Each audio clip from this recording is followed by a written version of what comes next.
Tenemos ahora a Jaime Riva Castillo. Él es miembro de la Universidad Centroamericana de Asociación Caiya de El Salvador y nos va a compartir un poco Sueños expulsados, escribiendo una nueva narrativa sobre los deportados y desplazamientos forzados por violencia en El Salvador.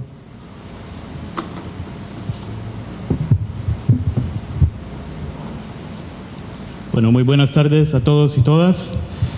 Me quiero sumar en primer lugar a los agradecimientos de todos mis colegas por la hospitalidad enorme que hemos encontrado aquí en Managua una vez más. Gracias a quienes organizaron este encuentro. Es mi primera vez participando. La vez pasada no pude venir, pero sí quería venir, así que hoy sí se me hizo, ¿verdad? Bueno, yo le voy a presentar algo que es resultado de dos investigaciones que hemos hecho en la UCA, allá en San Salvador. Una centrada en la situación de los deportados, en este caso salvadoreños desde Estados Unidos, ¿verdad? Tenemos todavía pendiente hacer un estudio más específico sobre la situación de los que vienen de México, ¿verdad?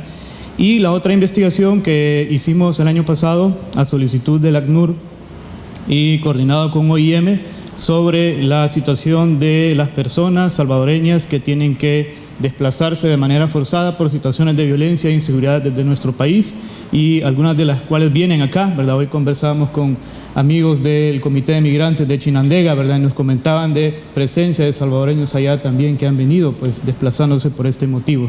En ese sentido también le doy continuidad a lo que mi colega Celia Medrano presentaba antes, ¿verdad? Es un poco caracterizar también de quiénes estamos hablando cuando hablamos de desplazamiento forzado por violencia.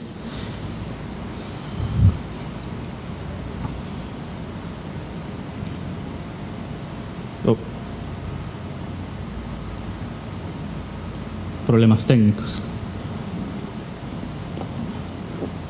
Gracias. Bueno, esta es la primera investigación que la hicimos desde el equipo multidisciplinario de migraciones, que es el referente de la red jesuita con migrantes allá en la UCA. Voy a hacer un breve análisis de quiénes estamos hablando para el caso de los deportados salvadoreños de Estados Unidos. En primer lugar, estamos hablando de hombres y mujeres, ¿verdad? Aunque en su mayoría son hombres. Estamos hablando de que alrededor de 9 de cada 10 deportados de Estados Unidos hacia El Salvador son hombres, aunque, como vamos a ver enseguida, en el último año, prácticamente en el 2014, comienza a cambiar la composición de género de las personas salvadoreñas que llegan deportadas de allá. En el 2011, por ejemplo, estábamos hablando de exactamente 9 de cada 10 eran hombres, ¿verdad? Pero a partir de 2014 observamos, y esa es la tendencia que se mantiene en los datos de 2015, cada vez más parece que son más mujeres las que están llegando deportadas. Esto no necesariamente nos habla de la composición del flujo de emigración. Esto nos está hablando, digamos, de los que regresan deportados.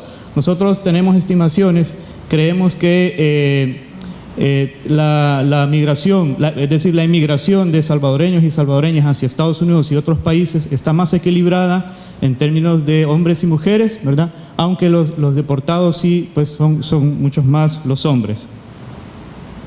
De hecho, ahí podemos ver en esta gráfica el crecimiento, ¿verdad?, en el último año de las mujeres en la participación de este flujo, ¿verdad? Entre 2013 y 2014, ¿verdad?, las mujeres crecieron porcentualmente en 132%, ¿verdad? Mientras el flujo de hombres se mantuvo prácticamente, ¿verdad? Llegó a ser el 11%, perdón, era 9% el crecimiento en el 2013 y pasó al 26% en el 2014, ¿verdad? Entonces, aquí esta gráfica nos muestra evidentemente cómo es que las mujeres la participación de las mujeres pues está creciendo en el flujo de deportación hacia El Salvador.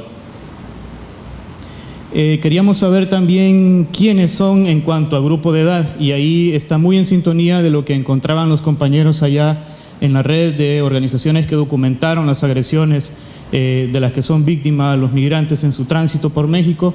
Asimismo, nosotros hemos también visto que el grueso de los migrantes salvadoreños deportados de Estados Unidos está entre los 18 y los 25 años, seguido de los 26 y 33 hasta los 41 años. Entonces, entre 18 y 41 años, que está muy congruente con lo que encontraban los colegas allá en México. También en el caso de El Salvador, los migrantes salvadoreños, ese es el rango de edad, ¿verdad?, en donde más están participando. Esto nos habla de que se nos está yendo los jóvenes, ¿verdad? Entonces, este es un dato que, sobre todo en términos de políticas públicas, en el caso de El Salvador, es muy pertinente.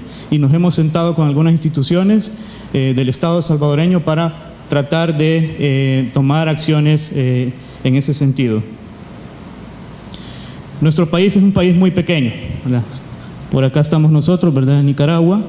El Salvador apenas tiene 20.000 kilómetros cuadrados, ¿verdad? Para hacernos una idea, Chiapas, ¿verdad?, uno de los estados mexicanos en el sur, tiene 70.000, ¿verdad? Cabe 3 veces El Salvador en un solo estado, ¿verdad?, mexicano. Y bueno, nosotros buscamos también, a partir de la información oficial disponible, queríamos saber hacia dónde están regresando las personas migrantes tras su deportación. Y aquí aparece como en el primer lugar lo tiene San Miguel, que está en la región oriental del país, en donde, dicho sea de paso, hay una migración nicaragüense muy importante, ¿verdad?, sobre todo en el sector comercial, ¿verdad?, y en el sector agrícola, y también el departamento de la Unión, que es fronterizo, ¿verdad?, con Honduras y a través del Golfo de Fonseca con Nicaragua, que también alberga una población nicaragüense muy importante. Tiene el 4º lugar, ¿verdad?, donde regresan las personas deportadas. ¿Qué es lo que está ocurriendo en esta región del oriente del país, incluido Usulután, que es el 3er lugar, que se da esto que se conoce como la migración de relevo, ¿verdad? Mientras los salvadoreños están yendo hacia Estados Unidos y están dejando espacios laborales aquí, estos espacios laborales están siendo cubiertos en buena medida por trabajadores nicaragüenses que están llegando a esta zona. Y el primer lugar, ¿verdad?, lo decía, lo tiene San Miguel, y el segundo San Salvador, que está aquí en la capital del país. Queríamos también tener una idea de cómo impacta un evento de deportación a las familias salvadoreñas, ¿verdad?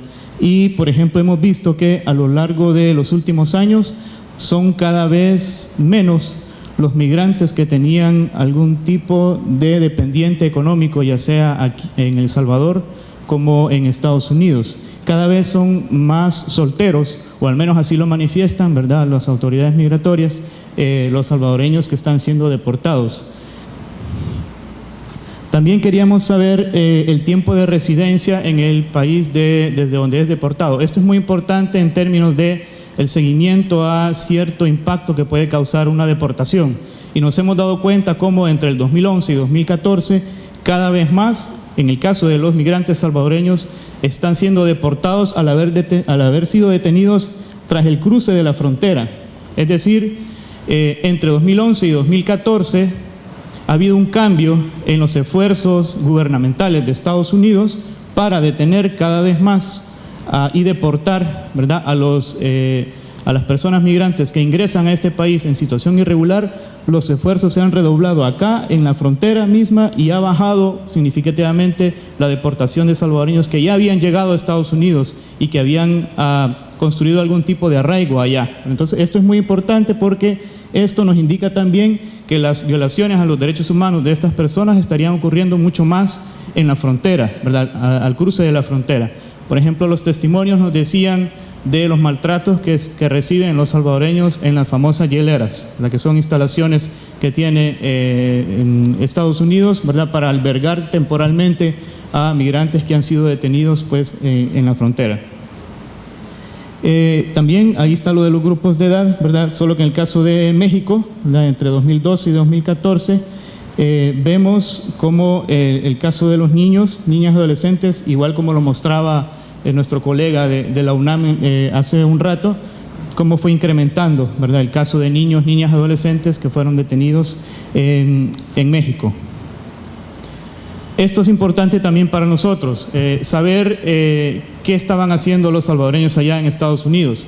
La primera cosa que nos dimos cuenta es que alrededor de 8 o más de 8 de cada 10 personas salvadoreñas que vivían allá en Estados Unidos estaban ocupados en algún sector económico. Pero esto es muy importante porque una deportación, podemos suponer con esto, impacta directamente en la generación de ingresos y el sostenimiento de hogar, tanto el hogar que en Estados Unidos o en El Salvador en caso de que sean emisores de remesas. O sea, únicamente el 13% de todos los deportados entre 2012 y 2014 no estaba ocupado al momento de ser detenido por la autoridad migratoria y ser deportado hacia El Salvador. Ahí está otra vez, ¿verdad? Pero lo que vemos es que entre el 2011 era mucho más la diferencia. Estos son los ocupados y estos son los desocupados, digamos. Pero en el 2014 vemos que se va acercando un poco la proporción. Esto podría explicarse, eso es lo que nosotros suponemos, ¿verdad?, por la difícil situación económica allá en Estados Unidos, que también estaría disminuyendo las posibilidades de que un migrante recién llegado pueda emplearse en algún sector.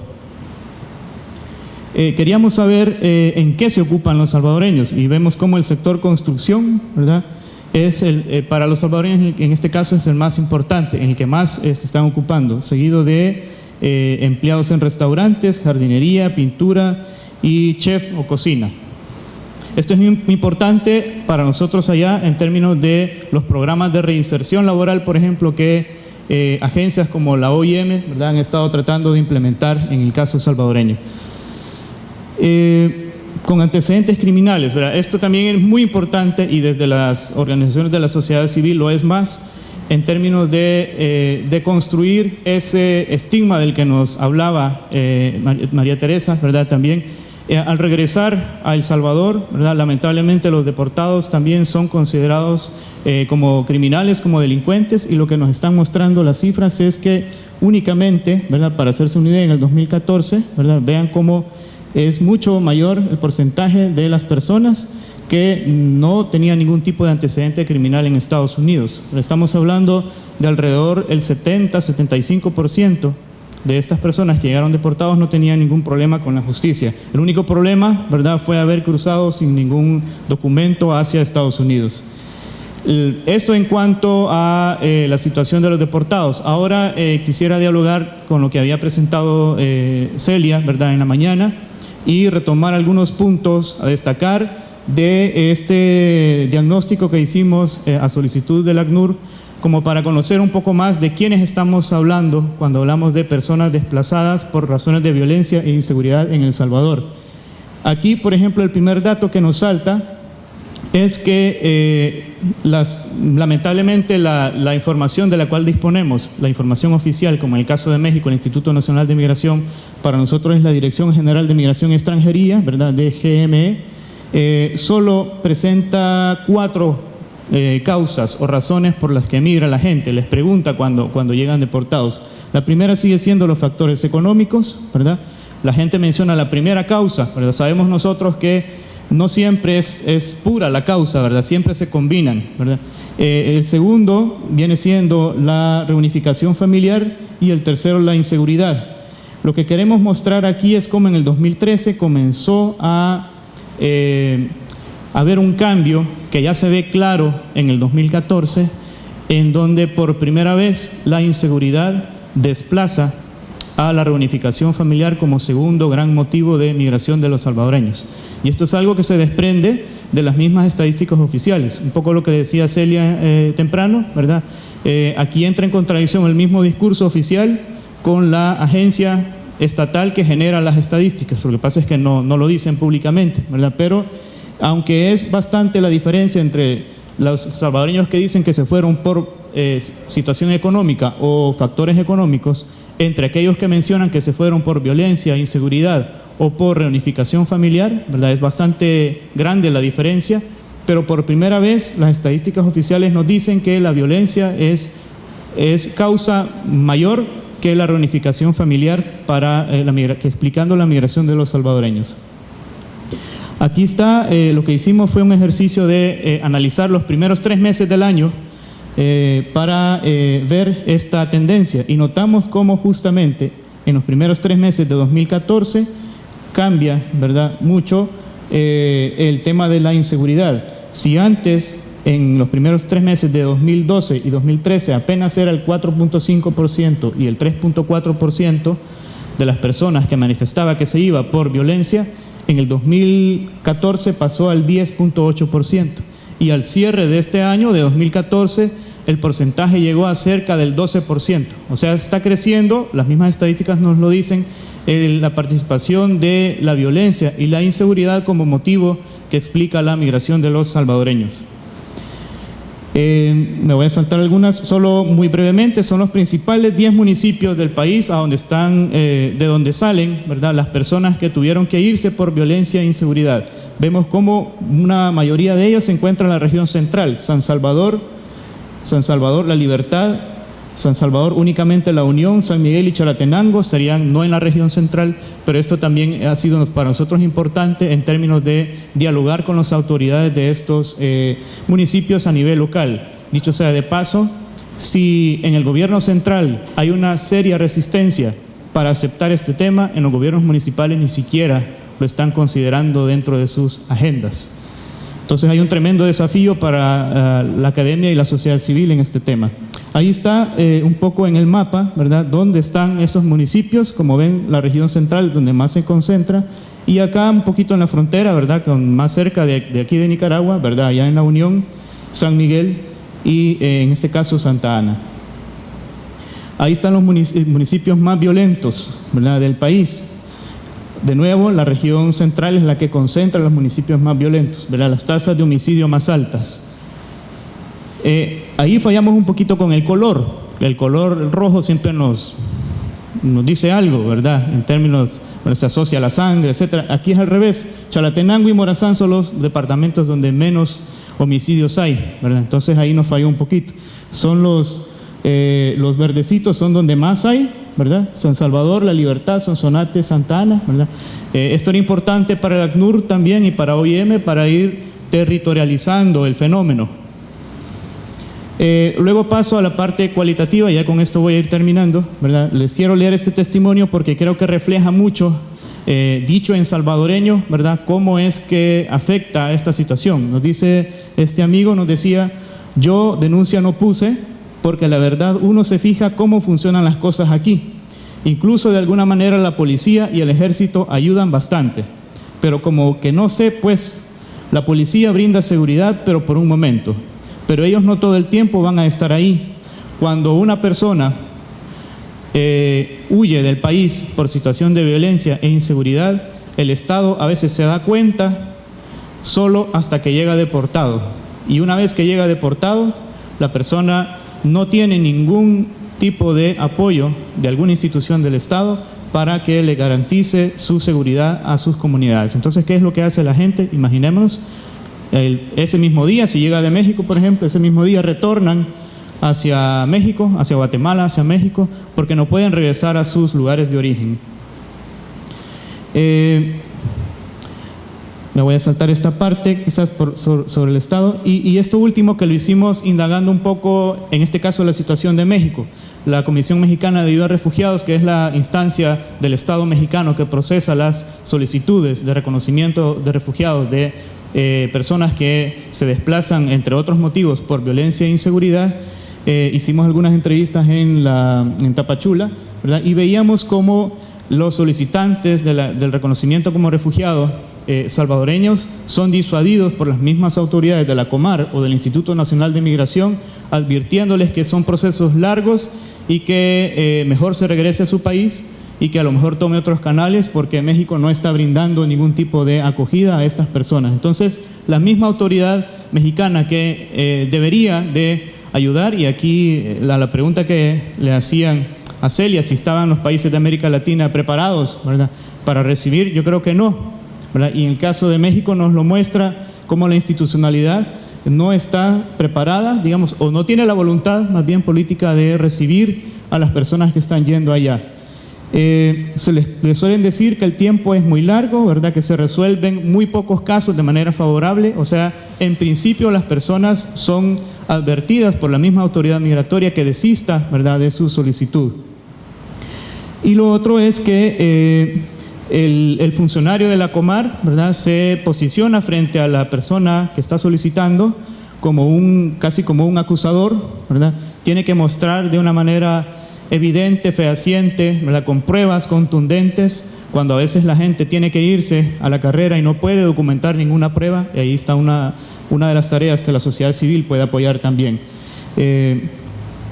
Y lo último es que la calidad de la prueba que sustente la historia del migrante es casi imposible de producir cuando las amenazas dan por terceras personas, por medio de llamadas telefónicas, por ejemplo. Algunos cierro con esto, ¿verdad? Creo que ya me pasé. Ya solo con esto cierro. Necesidad de estudios académicos, ¿verdad? Este estudio que hicimos fue el segundo, ¿verdad? El primero lo realizó una organización costarricense que hizo un estudio a nivel regional, ¿verdad? Nosotros hicimos el segundo estudio. Ahorita hubo otra colega de otra universidad, la Universidad Tecnológica, ¿verdad? Que está haciendo otro estudio, pero es necesario todavía seguir conociendo, digamos, el fenómeno. Necesidad de que los gobiernos de la región asuman la problemática y tomen medidas inmediatas y contundentes. Y finalmente, estas personas siguen siendo desplazadas forzosamente de sus países y no encuentran ninguna respuesta. La nueva narrativa, ¿verdad? ¿Hacia dónde deberíamos de apuntar, creo yo? Primero parece que los números nos están diciendo que no solo son hombres, ¿verdad? Entonces, aquí es evidente esto. Lo segundo es, y muy importante para nosotros, no son criminales, ¿verdad? Nosotros necesitamos aliados en El Salvador, y creo que eso lo podemos hacer en Honduras y en Guatemala, para quitar este estigma, ¿verdad? Para borrar y decir, así como decimos ningún ser humano es ilegal, también podemos decir ninguna persona deportada, ¿verdad? O los menos, ¿verdad?, de las personas deportadas han tenido algún tipo de problema con la justicia, no son pues criminales.